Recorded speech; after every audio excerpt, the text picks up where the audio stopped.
아시아를 떠나서 유럽의 첫 성 빌립보로 들어갔던 바울 일행은 자주 옥감 장수 루디아를 만났습니다. 강가에서 그녀에게 복음을 전했는데 다른 수많은 여성들이 있었음에도 불구하고 유독 루디아 한 사람이 그 복음의 말씀을 받아들였습니다. 그녀의 환대에 의해서 그녀의 집에 가서 그녀 집안의 모든 사람들이 다 복음을 듣고 예수 그리스도의 이름으로 세례를 받는 사건이 일어났습니다.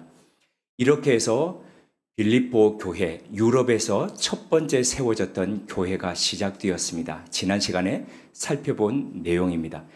오늘은 빌립보에 있는 또 다른 한 사람의 가정이 전체가 다 예수 그리스도의 복음을 받아들이고 세례를 받는 사건이 일어나는데, 지난주에 루디아의 사건과는 사뭇 다르게 평온하지 않은 격동적인 사건들을 경험함으로써 이 사건이 일어나고 있습니다.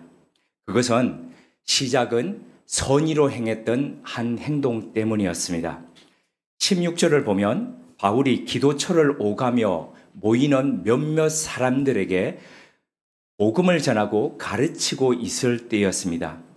길에서 점치는 여성을, 그러니까 그 여성은 신분이 여종이었습니다. 여종을 만났는데 이 여종이 이렇게 소리치며 매일같이 따라다니기 시작했습니다. 17절입니다. 이 사람들은 지극히 높은 하나님의 종으로서 구원의 길을 너에게 전하는 자라.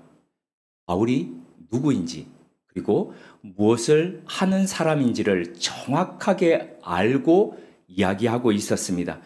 그렇다면 이것이 얼마나 전도에 도움이 되겠습니까? 말하지 않더라도 빌립보 사람들에게 자기가 어떤 사람의 신분의 사람이고 뭘 하러 왔는지를 아니까 전도에 굉장히 도움이 되겠죠. 그러면 계속 그렇게 말하도록 내버려 둬야 되지 않겠습니까? 그런데 몇 날 며칠 이것이 반복되자 바울은 괴로웠다라고 합니다. 왜 바울은 이것이 괴로웠을까요? 분명 저 같으면 전도에 도움이 될 것 같은데, 어쩌면 한 사람의 인격이 자신의 의지대로 말하거나 표현하지 못하고 그 사람의 안에 있는 악한 영의 존재에 의해서 말하고 그 영의 통제에 의해서 살아간다라고 한다면 그것이 어떻게 자유이고 그리고 기쁨이라고 할 수 있겠습니까? 자신이 전하는 말에 권위를 더하게 하려고 한 사람의 영혼을 소멸시켜 가면서 얻는 그 유익이 정말 유익이라고 할 수 있을까요? 예전 유럽에서 종교개혁이 일어나고 난 뒤에 유럽의 수도원들이 대부분 다 경영적인 적자를 겪고 있을 때에 한 수도원에서 고세라고 하는 신부가 자신의 집안에서 대대로 내려오던 술 빚는 기술을 가지고 포도주를 이제 빚기 시작했죠. 그래서 그게 불티나게 팔리자 수도원이 점점 부자가 되어 갔죠. 어느덧 부자가 되었는데 날마다 그 술을 만드는 사람들은 시험을 하죠. 시골에서 어린 시절을 보내셨던 분들은 기억나실 겁니다. 아직도 저는 기억에서 생생한 게 할머니나 어머니께서 제일 아랫목에다가 이렇게 동동주를 빚어서 놓으시고 파란 그 소미불을 이렇게 덮어 놓으십니다. 그러면 집안에 이렇게 들어가면 그 술 냄새가 자욱하게 납니다. 뚜껑을 열면, 단지 뚜껑을 열면 뽀글뽀글하게 이렇게 밥알들이 이렇게 올라옵니다. 일명 동동주죠. 조금 이렇게 맛보면 달달한 맛이 어린 시절에 그렇게 났던 기억이 납니다. 술 만드는 사람들은 늘 그렇게 시험을 하죠. 근데 이 신부 역시 날마다 시험하고 하다 보니까 어느 날 알코올 환자가 된 거죠. 그래서 수도원에다가 부탁을 한 거죠. 이제 어느 만큼 벌었으니까 자신은 그 일에서 빠지게 해달라고. 그랬더니 수도원에서 반대를 하죠. 네가 이 수도원을 위해서, 주님을 위해서 거룩한 일을 하는데 네가 그만두면 우리는 어떻게 되냐고. 그래서 끝까지 그 한 사람이 술독에 쩔어서 살도록 그렇게 가죠.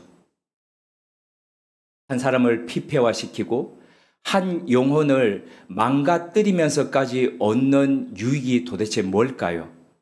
바울은 그걸 생각했지 않을까요? 그래서 괴로웠던 거죠. 그래서 바울은 무척 괴로워하며 그 요종을 향해서 외치게 되는 거죠. 예수 그리스도의 이름으로 내가 내게 명하노니 그 사람에게서 나오라. 그런데 바울과는 다르게 반대로 살아가는 사람들이 있었습니다. 그들은 귀신 들린 이 요종을 통해서 이익을 얻는 사람들이었습니다.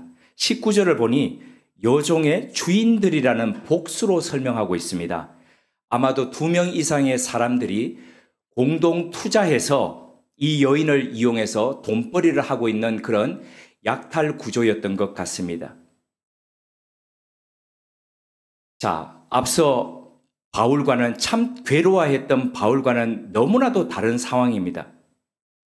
바울의 명령과 함께 즉시 그 귀신이 요종에서부터 나왔습니다. 악한 영에 지배당하던 한 여인이 해방을 맞이했습니다. 기뻐해야 마땅한 일인데도 불구하고 앞선 이익을 얻던 사람들은 분노했습니다. 수익이 끊긴 요종의 주인들이 들고 일어나 바울과 실라를 관리들에게 고발했습니다. 관원에 끌려가 심하게 매를 맞고 감옥에 던져졌습니다. 훗날 바울 사도는 데살로니가에 보내는 편지 2장 2절 가운데 이렇게 그때의 아픔을 표현했습니다. 너희가 아는 바와 같이 우리가 먼저 빌립보에서 고난과 능욕을 당하였으나 우리 하나님을 힘입어 많은 싸움 중에 하나님의 복음을 너희에게 전하였노라. 그날 능욕을 당했다고 합니다. 오늘 본문 22절을 보니까 옷이 찢어서 벗겨지고 매질을 당했습니다. 사람들 보는 앞에서 몽둥이로 두들겨 맞았습니다. 자존심과 인격이 짓밟히며 짐승처럼 맞았다는 것입니다. 사람이 사람에게 맞는 것이 이게 단순히 신체가 가해지는 아픔을 넘어섭니다. 아직도 대학 3학년 때에 군사훈련 받을 때에 일주일에 한 번씩 선배들이 강의실로 불러가지고 우통을 벗기고 강의실 창문에 하얗게 김이 서려가지고 글씨가 쓰여질 정도로 그렇게 매주마다 매질하고 얼차려라고 그러죠. 그렇게 하던 그 시절이 문득 생각이 납니다. 얼마나 인격이 짓밟히고 맞는다는 것은 마음속에, 몸속에 상처가 나는지 그 이후에 그런 다짐을 했습니다. 나는 적어도 저 때가 되면, 저 학년이 되면 나는 절대로 그러지 말아야지. 그래서 단 한 번도 후배들한테 그렇게 손찌검을 해본 적이 없습니다. 자, 선한 일을 하는데도 왜 이런 일들이 일어날까요? 어떤 문명이든 사회든 국가든 간에 선행을 장려하는 제도가 있습니다. 그리고 규범이 있습니다. 하지만 과거 예수님의 시대이든 오늘날 우리가 살아가던 시대이든 간에 왜 문명 사회 속에서 이처럼 폭행과 악행들이 자행되고 있을까요? 단순히 성선설이나 성악설이 아니라 그것을 뛰어넘는 설명 기제가 필요합니다. 정말 평범하고 성실하게 살아가는 그런 한 인간이 어떻게 극악무도한 일들을 자행할 수 있을까요? 왜 그런 끔찍한 결정과 행동을 할 수 있을까요? 그렇게 만드는 상황과 그렇게 만드는 위치는 도대체 무엇일까요? 어떤 시스템과 체제가 작동하기 때문에 그렇게 평소에 멀쩡하던 사람이 왜 그렇게 돌변하는 것일까요? 지금 이 사회도 그렇지 않습니까? 왜 그렇게 성실하게 해오던 사람들이 왜 그런 악한 무리들 속에서 그 시스템 속에서 그 시스템을 보조하는 그런 역할로 아무런 저항 없이 살아갈 수 있을까는 그런 의문들이 들지 않습니까? 여러 면에서 볼 수 있지만 이 시간에 두 가지로 제안해서 한번 보겠습니다. 먼저는 집단 속에서 자의식, 그러니까 내가 누구인지를 잃어버렸기 때문입니다. 우리 자아 속에는 자기 정체성, 자기가 누구라는 이 자기 정체성과 더불어서 과거에 대한 자전적 기억과 미래에 대한 기대와 믿음이 포함되어 있습니다. 자신의 자의식을 높이기 위해서 과거에 자신이 했던 행동을 때로는 미화합니다. 기억을 조작하는 것이죠. 그리고 때로는 자신은 평균 이상일 것이라는 착각을 갖고 살아갑니다. 어찌되었든 이랬던 저랬던 이렇게 해서 형성된 자의식은 어떤 위해시키는 일을 할 때에 그 일을 하지 못하도록 막는 방어, 차단막이 될 수 있습니다. 하지만 예를 들어서 술을 마시면 사람들이 범죄를 많이 저지르는 이유가 이 자의식이 희석화되기 때문인 거죠. 그런데 이런 자의식이 집단 속에 들어가면 아예 사라집니다. 그 이유는 집단 안에는 탈개체성이 있기 때문이죠. 그래서 이 탈개체성이 이 사람들 속에서 자기 정체성, 그 정체성을 상실케 만들어 버립니다. 그래서 이런 탈개체성의 효과와 책임감과 그리고 도덕성의 약화로 이어지게 됩니다. 일례로 군인들이 똑같은 군복을 입습니다. 유니폼이라 그러죠. 폼을 똑같이 하나로 만드는 거죠. 그리고 전장에 나갈 때는 이런 명찰 계급들을 요즘은 다 이렇게 떼게 돼 있죠. 그리고 똑같은 복장으로 위장을 합니다. 위장을 하고 가는데 이럴 경우에 학살이나 가혹행위가 더 심하다는 결과가 이를 뒷받침합니다. 멀쩡했던 상냥했던 이웃집 아저씨가 전장터에 나가서 군인들이 아니라 민간인들을 그렇게 학살하게 될 줄 누가 그렇게 알겠습니까? 두 번째입니다. 악의 평범성 때문입니다. 우리는 스스로 성자나 성녀라고 그렇게 자부하지는 않습니다. 그렇지만 그럼에도 불구하고 우리 스스로가 우리는 웬만큼 착하다라고 생각을 합니다. 그래서 어떤 일이 일어날 때에 그 원인이 우리로 인한 것이 아니라 다른 타인으로 인한 것이라고 쉽게 그런 결정으로 나아갑니다. 저는 저희 사는 집 쪽의 주변에서 이웃들에게 매우 친절한 이웃, 나는 좋은 이웃이라고 생각했습니다. 왜냐하면 눈 내릴 때 밤에 아무도 치우지 않을 때에 한 200m가 넘는 그 길을 내리막길까지 혼자서 밤에 치우는 나는 성실한 이웃이야 라고 생각했습니다. 그리고 지난 몇 년 동안 어떤 이웃이 이사 왔을 때에 그 이웃과 더불어서 거의 일주일에 한두 번을 반찬을 서로 왔다 갔다 하면서 굉장히 나 좋은 사람이구나 생각했습니다. 근데 올해 들어서 올 봄에 이웃이 바뀌었습니다. 바뀌었는데 그 이후로 완전히 그 이웃과 소통이 되지 않습니다. 그래서 그때서야 제가 느꼈습니다. 내가 좋은 이웃이 아니라 그 전에 내 옆에 있었던 그 이웃이 좋은 이웃이었구나. 다시 돌아갑니다. 우리는 이렇게 생각하는 저처럼 우리가 굉장히 좋은 사람이라고 웬만큼 괜찮은 사람이라고 그렇게 착각합니다. 그런데 한나 아렌트가 이야기했듯이 이 악의 평범성은 어떤 특정한 사람이 아니라 멀쩡하게 생겼던 아이만처럼 그 안에 도사리고 있다는 겁니다.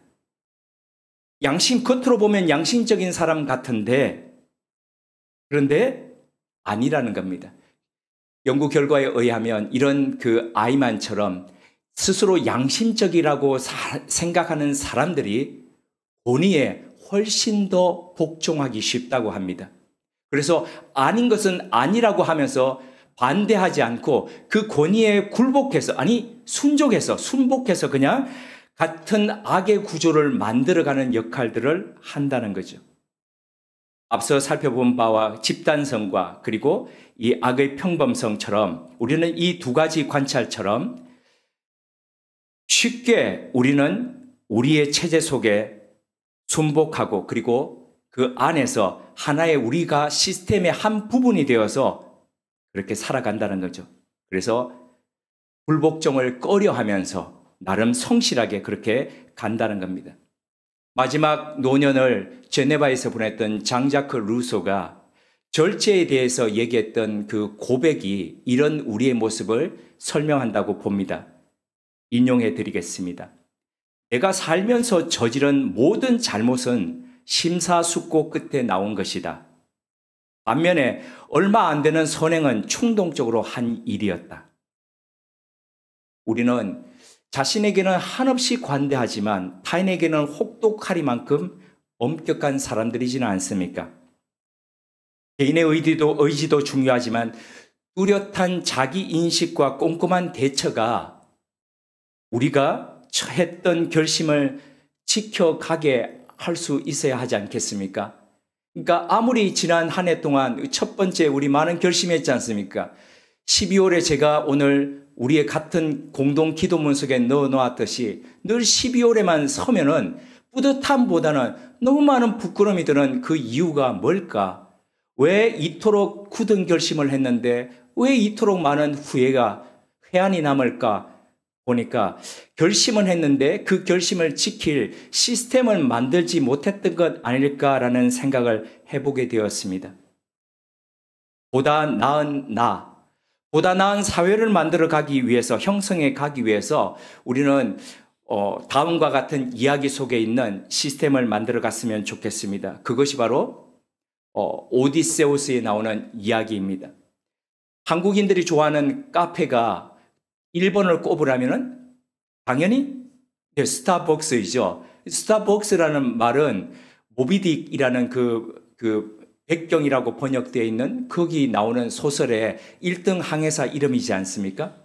시애틀이 이 바닷가에 있어가지고 한 3일에 한 번, 두 번 이렇게 비가 흩뿌리고 또 햇볕 지나고 이럴 정도로 약간 그 멜랑콜리한 날씨지 않습니까? 그래서 커피들을 많이 하는데 스타벅스 1호점이 바로 거기서 창업이 되었지 않습니까? 이 사람들이 로고를 만들면서 아마도 그렇게 선원들 그 이름을 만들면서 그렇게 바닷가에 있는 그런 것들과 연상시키면서 아마 그렇게 했겠지요. 그리고 로고는 세이렌이라고 해서 오디세우스에 나오는 그 인어죠. 위는 여성, 아래는 이제 물고기의 형상을 가지고 있는 건데 아마 그 세이렌에게 홀리듯이 이 커피에 홀렸으면 좋겠다는 마음을 담았을 것이라고 생각이 됩니다. 오디세우스에 보면은 오디세우스가 이제 집으로 돌아가는 길에 세넨이 살고 있는 섬을 지나가게 되죠. 그 소리를 너무너무 좋아서 그 소리를 듣고 사람들이 홀려가지고 결국 배가 난파되어서 거기를 제대로 통과한 사람이 없게 되지 않습니까? 그때 이제 이 오디세우스는 모든 부하들의 이 귀에다가 밀랍을 다 해서 막죠. 그리고 자신은 그 돛대에다가 묶어달라고 하지 않습니까? 그리고 부하들에게 명령을 내리죠. 내가 절대 뭐라고 이야기하더라도 나를 풀지 말라. 그리고 그 세이렌이 노래하던 거기를 그렇게 통과를 하게 됩니다. 사람을 유혹하는 그 소리가 여전히 울려납니다. 너무너무 괴로워서 풀어달라고 소리치지만은 그러나 묶여있는 그 자신은 어떻게 할 수 없습니다. 부하들은 그 소리를 들을 수 없습니다. 그래서 결국에는 그 죽음의 바다를 그대로 무사히 통과하는 이야기, 그게 바로 오디세우스에 나오는 이야기이죠. 이렇게 개인이든 사회든 자신의 의지에 반하는 행동을 하고 결심을 실천하는 이것을 위해서 나름대로 시스템을 만들어가는 것, 그것이 하나의 극복의 방법이 되겠다라는 생각을 해보게 됩니다. 세상사에는 사람들의 이해관계가 얽혀 있습니다. 그리고 그 배후엔 악의 세력들이 도사리고 있습니다. 이익의 사슬로 묶여져 있는 것이죠. 어느 날 누군가가 그 언론에서 한번 이걸 발표한 적이 있습니다. 우리나라 재벌들이 어떻게 혼인관계로 사돈관계가 얽혀 있는가. 완전히 그냥 거미줄처럼 그렇게 얽혀 있습니다. 물론 그게 다 나쁘다고 이런 말은 아닙니다.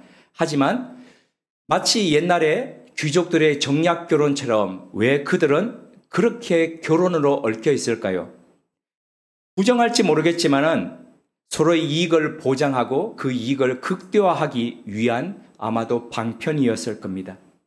빌립보는 빌립보인들의 이익을 극대화하기 위해서 정재계가 얽혀 있었습니다. 그런 사회였습니다. 그러니까 차근차근 소요에 대해서 상황을 듣고 그리고 파악을 하고 문제의 원인이 무엇인지를 조사하지 않았습니다. 그냥 빌립보인들이 외치는 그 장사하던 기업하던 사람들이 외치는 소리를 듣고 관리들은 그냥 바울 일행들에 대한 능욕하는 폭력을 멈추지 않았습니다. 서슴지 않았습니다. 이런 악한 사회였습니다. 이런 악한 사회 속에서 선한 의지를 갖고 양심을 지키면서 살아간다는 것은 그 자체가 고통입니다. 변론의 기회조차 주어지지 않습니다. 증거는 조작됩니다. 증인은 매수되어서 하지도 않은 것을 했다라고 이야기를 합니다. 계속해서 기소당하고 계속해서 재판은 불공정하게 그렇게 되어 갑니다. 이렇게 사회가, 국가가 함께 어우러져서 폭력을 가합니다. 이런 속에서 사도 바울 일행은 발이 착고에 채인 채 빌립보 지하 감옥에 투옥되었습니다. 그날 밤 온몸이 쑤시고 아려오는 그 고통의 시간을 바울과 실라는 이렇게 보냈습니다. 25절입니다. 한밤중에 바울과 실라가 기도하고 하나님을 찬송하며 죄수들이 듣더라. 그 칠흑 같은 어두운 밤 속에서 그들은 하나님을 사랑하고 그리고 신뢰했기에 하나님께 기도 올리고 찬송을 드렸습니다. 그것은 마치 주여 저들의 죄를 저들에게 돌리지 마옵소서. 저들은 자신들이 하는 짓이 무엇인지 알지 못합니다라고 십자가에서 기도했던 예수님의 기도와 같은 유였을 겁니다. 선한 양심을 잃어버리고 집단으로 경제적 이익에 취해 있던 빌립보의 가여운 영혼들을 위한 기도였을 겁니다. 그러기에 죄수들이 숨죽여 듣고 있었겠죠. 보통 죄수들이 어떤 사람들입니까? 먼저 온 감방에서 먼저 들어온 사람 죄수가 서열들이 잡혀 있고 그러면서 얼마나 군기 잡고 그리고 말 못하게 하고 하는 것들이 예나 지금이나 그 감방 문화 아닙니까? 그런데 그 강팍한 죄수들이 조용해! 어디서 소리쳐! 이러지 않고 그런다는 겁니다. 제가 이 말씀을 드리니까요. 한 이야기가 생각이 납니다. 신학교 때에 월요일 아침이었습니다. 주일을 보내고 난 뒤에 도서관 바로 옆에 월요일에 아침 일찍 한 8시 반쯤 됐습니다. 2층에 후배가 살고 있어서 바깥에서 이렇게 불렀습니다. 누구야? 불렀습니다. 대답이 없어서 누구야? 한 번 더 불렀습니다. 창문이 열리더니 이렇게 누가 소리 질렀습니다. 어떤 놈이 소리 질러! 잠 못 자게! 네, 어떤 놈이 소리 질러라고 소리치는 그 사람이 바로 신학생이었습니다. 어떤 놈이 소리 질러? 신학생도 자기 잠 깬다고 어떤 놈이 소리 질러 하면서 욕을 합니다. 그런데 죄수는 어떻겠습니까? 한밤중에 어떤 놈이 잠 못 자게 노래 불러 기도해 그러지 않았겠습니까? 그런데 그들이 조용히 그걸 듣더라는 겁니다. 그 칠흑 같은 밤이에요. 바울과 실라가 부르는 찬송은 음습한 감옥에 울려 퍼지는 잔잔하게 울려 퍼지는 위로의 노래였습니다. 억울하든 아니든 간에 죄수가 되어 있던 이들을 마음의 평안으로 이끄는 바로 그런 어머니의 말씀과도 같은 것이었습니다. 그러니 얼마 지나지 않아서 지진이 나면서 감옥문이 다 열리고 발을 채우고 있던 착고가 풀렸을 때에 바울과 실라만 그대로 있었던 것이 아니라 온 죄수들이 다 단 한 명도 떠나지 않고 그대로 있었던 이유가 바로 이것입니다. 만약에 강팍한 죄수 그대로였다면 그대로 다 도망갔지 왜 그대로 있었겠습니까? 기도와 찬송은 오랜 시간 우리 신앙의 선배들이 어두운 시간을 버텨오면서 이겨내고 그리고 견뎌낼 수 있는 힘이 되고 능력이 되었습니다. 시편 121편이 이렇게 노래합니다. 거기에 보시면 거기에 표제라고 붙여 있습니다. 표제는 바로 제목이라는 겁니다. 제목인데 성전으로 올라갈 때에 부르던 노래라는 겁니다. 1년에 3번, 6월절, 오순절, 초막절 이 3번에 유대인 남성들은 어디에 살든 간에 예루살렘을 향해서 올라가서 예배하고 오는 것이 법으로 되어 있었습니다. 그 먼 길 예루살렘을 향해서 가면서 강의 위험과 산의 높음과 강도와 도적대들의 그 위험 가운데 늘 노출되어 있을 때에 그들은 바로 이 노래를 부르면서 예루살렘 성전을 향했습니다. 내가 산을 향하여 눈을 들리라. 나의 도움이 어디서 올까? 나의 도움은 천지를 지으신 여호와에게서로다. 여호와께서 너를 실족하지 아니하게 하시며 너를 지키시는 이가 졸지 아니하시리로다. 이스라엘을 지키시는 이는 졸지도 아니하시고 주무시지도 아니하시리로다. 여호와는 너를 지키시는 이시라. 여호와께서 내 오른편에서 내 그늘이 되시나니 낮에 해가 너를 상하지 아니하며 밤의 달도 너를 해치지 아니하리로다. 여호와께서 너를 지켜 모든 환난을 면하게 하시며 또 내 영혼을 지키시리로다. 여호와께서 너의 출입을 지금부터 영혼까지 지키시리로다. 아마도 그날 밤 빌립보 감옥의 칠흑 같은 밤에서 그 바울과 실라는 이 찬양을 하나님 앞에 드리지 않았을까요? 어두운 시간을 기도로 산다는 것 쉽지 않습니다. 윤 집사님의 고백에서도 인용되었지만 에스겔의 390일 같이 왼편으로만 누워서 그 고통 가운데 긴 시간을 하나님 앞에 매달린다는 것은 녹록지 않습니다. 그런 상황에서 찬송한다는 것은 더더욱 쉽지 않습니다. 어떻게 이것이 가능합니까? 그것은 내가 기도하는 분에 대한 신뢰, 믿음입니다. 그 믿음이 기도하게 하고 그 신뢰가 그분을 향해서 찬송케 합니다. 바울과 실라는 이 믿음으로 그 고통스러운 밤을 견뎌갔습니다. 주님의 일하심을 기다렸습니다. 이것이 악한 사회와 시스템 속에서 이겨가는 믿는 이들의 믿음입니다.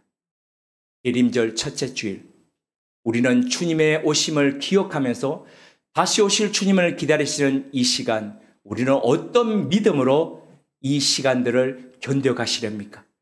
어떤 믿음으로 우리가 믿는 주님을 찬양하며 노래하면서 이 시간들을 가시렵니까? 함께 기도드리겠습니다.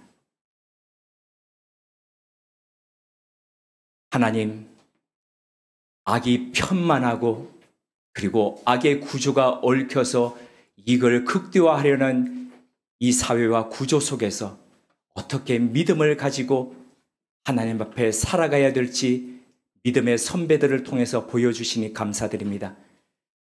우리가 믿는 분이 누구이신지, 우리가 믿는 그분이 우리를 얼마나 어떻게 사랑하시는지를 늘 기억하며 살아가게 하옵소서. 그리하여 악한 이 세상 속에서도, 이 구조 속에서도 주눅들지 말게 하시고 실망하지 말며 주님의 오심을 기다리며 믿음으로 노래하며 가는, 믿음으로 불 밝히는, 믿음으로 한밤중에 기도하는 주님의 사람들 되게 하옵소서. 예수님의 이름으로 기도드립니다. 아멘.